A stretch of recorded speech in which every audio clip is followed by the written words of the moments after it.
What is good? We are back with another video. But this time, this time, it is going to be scary.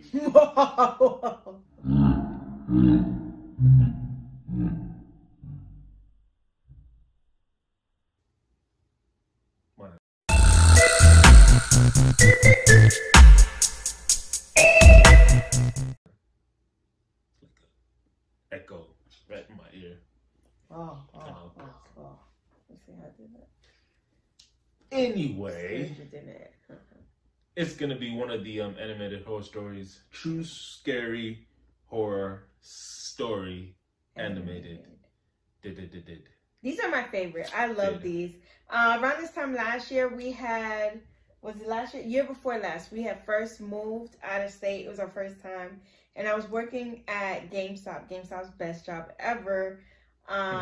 But I was working at GameStop, and the times where it was kind of slow, I was just so I was a key holder. So, you know, when you're there, a lot of places when they're understaffed, they tend to only have like 1 or 2 people between, they'll have like an opening, a mid, and then they'll have 2 closers. So that's how it was at GameStop. And I used to listen to these all the time. And it was crazy because it was around October when I would, because I get into a Halloween spirit. And then it also helped because some of the customers, and then you also see the seasons changing and the leaves falling. So it was just, it brings back good memories every time I see them. So yeah, ready? Yes, I am ready. All right. All right. Skip. Here we go. I'm a male and was about 21 at the time this happened. Damn. I was working at a restaurant as a manager. I had worked from 6 p.m. the previous night. We did stock take after our shift ended, which involved the owners locking 3 people in the restaurant overnight to count and log all the stock in the kitchen, and letting them out the next morning because nobody else had keys to the place.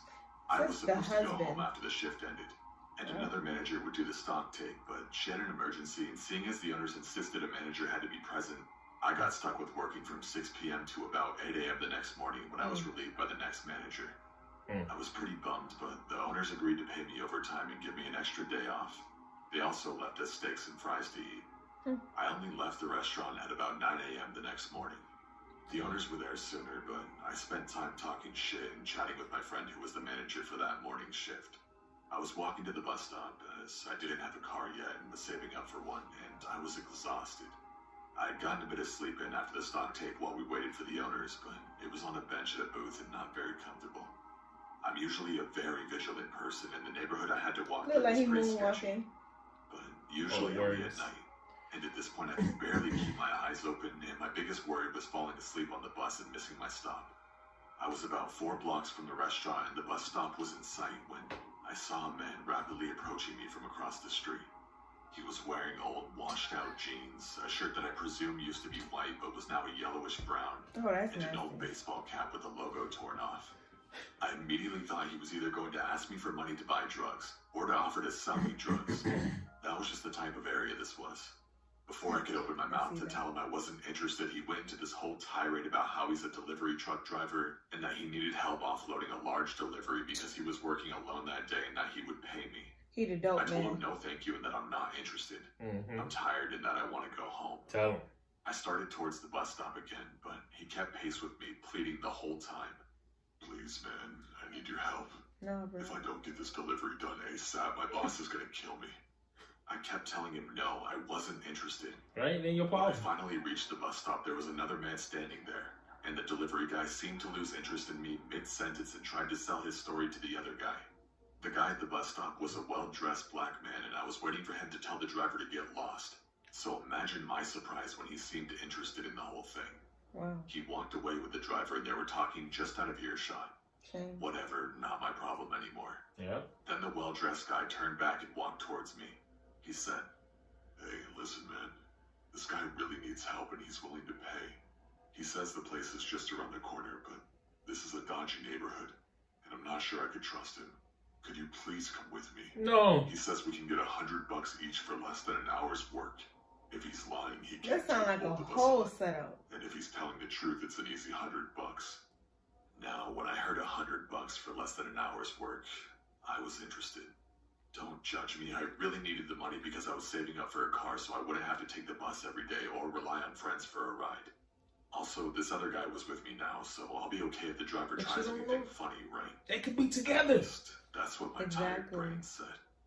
How wrong I was. So we returned to the driver and told him we would do it. If the fact that there were two of us now put him off, he didn't show it, which did even more to put my mind at ease. As we started walking, I asked the guy, so 100 each, right? Why so much for so little work? Oh, yeah, we were supposed to have a team to help me, and my boss gave me the money to pay them after the job was done, but they bailed last minute.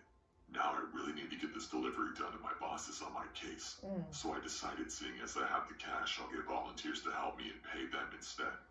But there's two of us. Why would you have money for a team if just two people could do it in under an hour? Exactly. The man kind of stuttered a bit before finally saying, oh, you know what these contractor companies are like. Bullcrap.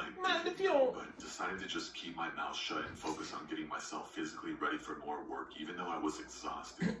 Like I said, I really needed the money for a car. Bruh. The well-dressed man remained quiet the whole walk, and I assumed he was just suspicious and trying to stay alert. We're here, the driver said. Here was an old car dealer that looked closed between two run-down empty buildings. Sound like he doing the whole drop. I said stupidly. The delivery area is open. The driver replied quickly. Security here is very strict.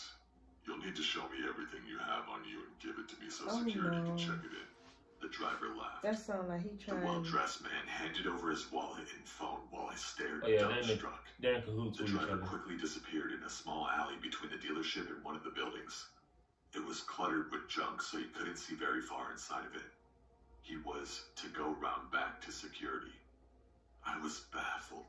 How can this man give his valuables to a complete stranger just like that? Watch he be the boss. Man who told me he didn't trust this situation and asked me to come along to make sure it's all okay. Not even a minute later, the driver came back and handed back the man's valuables.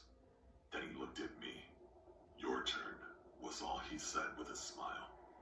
Look, I'm sorry, but no, I can't do that, I said, as both of them stared at me intently while my mind was still trying to process the situation. For real. Oh, you don't trust me?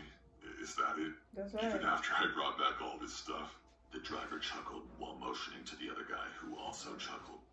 What are we delivering here anyway? I asked, desperately trying to buy time while my mind tried to figure out what exactly was happening here. The driver's smile disappeared as I could see the question caught him off guard. Fire extinguishers. Before I could reply, he changed the subject His eyes is twitching. If you don't trust me, that's fine. Come with me and show them to security yourself. His smile was back on his face, but his eyes were not smiling. I was already uncomfortable, but this was it. There was no way I was going to walk with this guy I didn't know down that dingy alley behind the building where nobody could see us. I looked at the well-dressed man, and he just smiled and said, do it. It's okay. No, I'm sorry. Like, that's reassuring. I said, You better run. away. The driver grabbed my arm firmly, his smile gone now. Just come with me, it will just take a minute. I know you He almost growled while the other guy stepped closer, but didn't move to help me. At this point, my tiredness was completely gone and my brain was in overdrive.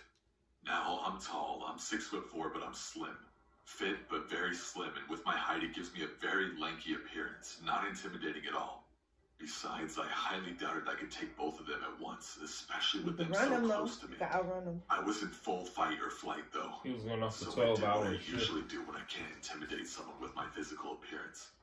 I intimidate them by making them think I'm batshit crazy and unstable. Nobody wants to fight a crazy person from my experience. I screamed, "Don't you touch me," at them. And in doing so, I basically screeched at them. This worked to completely caught them off guard, and I saw them hesitate. I yanked my arm from his grip and started spouting curses and obscenities, trying my best to act like a deranged madman. Then I bolted mid-sentence before they knew what was going on. They made no move to follow me or call after me. Exactly. They When thought I you was looked crazy. back, both of their faces were expressionless and cold, just staring at me. They When I trying to set slowly you up. glanced back again to make sure they weren't following, they were still standing there, staring at me with those same expressions. Except now, 3 other men had come out of the alley the driver wanted me to walk into. None of them looked like security guards. And they all just stared at me with those same cold, blank faces, completely still like statues. I've had a lot of time to reflect on this incident and the years since. And in hindsight, I realized red flags should have gone up a lot sooner. Yeah. Those men were hiding in the cluttered alley waiting for me.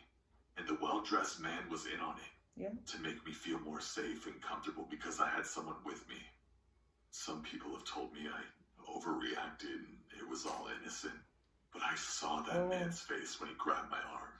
It was pure evil. What are you trying to... Also, eyes is all no twitchy. car dealership of that size has a lot of fire extinguishers. Especially not enough to warrant 3 people offloading them. Yeah. A delivery like that would take 10 minutes tops for just 1 person. Anyways, I did get my car eventually. She's my pride and joy. I quit that job not long after, and Good. I never went to the police.